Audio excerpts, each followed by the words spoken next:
Rekluse install videos are meant for general reference only. Please follow the installation manual supplied with your kit for the most accurate information. This video will show you how to install the Rekluse TorqDrive clutch for BMW R1200 and R1250 water-cooled models. The part number for this kit is RMS-2809008.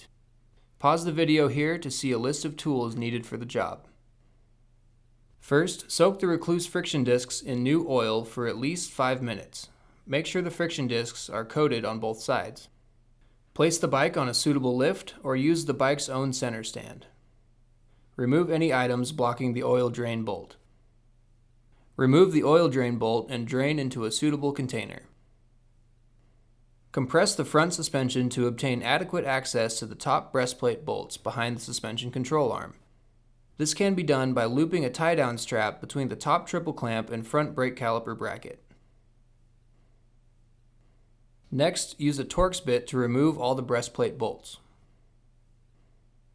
To aid with removing the breastplate, it may be helpful to use two 6mm screws to pull it off the engine case surface. Thread 2 screws into the locations shown, then turn them evenly until the breastplate is lifted from the engine surface. Use a 10mm socket to loosen the 3 pressure plate bolts. Remove the pressure plate bolts, spring ring, and pressure plate springs. Remove the pressure plate.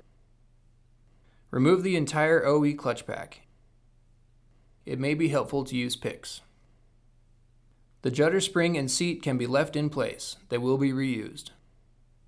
Inspect the clutch basket for notching. Do not install sleeves or use product with a notch basket, as it can cause the sleeves to break. Inspect the center hub for notching.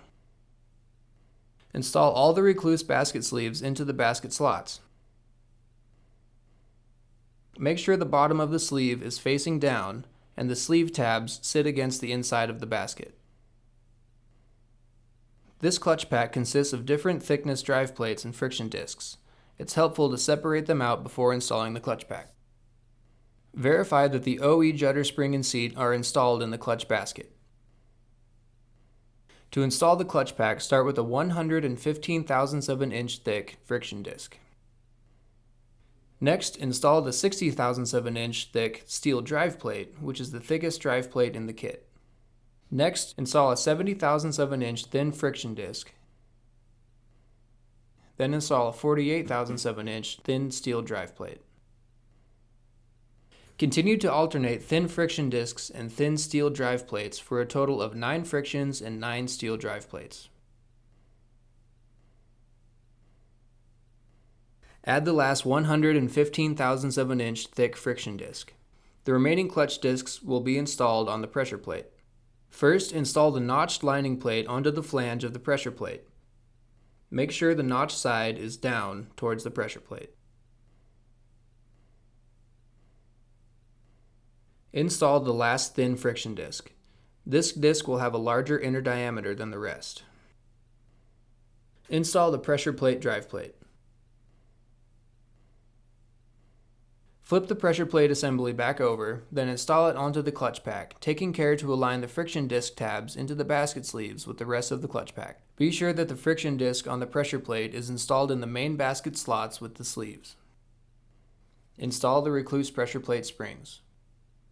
Next, install the OE spring ring and bolts. Tighten down the pressure plate bolts. Torque the bolts in small increments to 9 foot-pounds. Once the pressure plate is secure, check for clutch function by pulling the clutch lever a few times and observing whether the pressure plate is actuating properly. Next, use a razor blade or a scraper tool to remove all excess RTV sealant from the mating surfaces of both the exposed engine case and the breastplate. Install the new Rekluse breastplate gasket onto the engine case. Reinstall the breastplate onto the engine case. Install and hand tighten all screws evenly. Take care not to miss any holes in the gasket. Torque the breastplate screws to 9 foot-pounds in the order shown.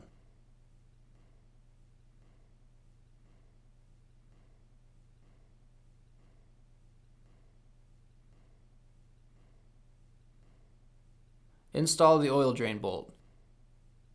Torque to OEM specification. Reinstall any items removed earlier for drain bolt access.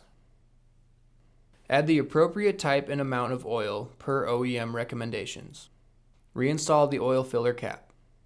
Break-in will occur over the first few hours of use depending on the rider. During the break-in process, more clutch drag may occur than normal.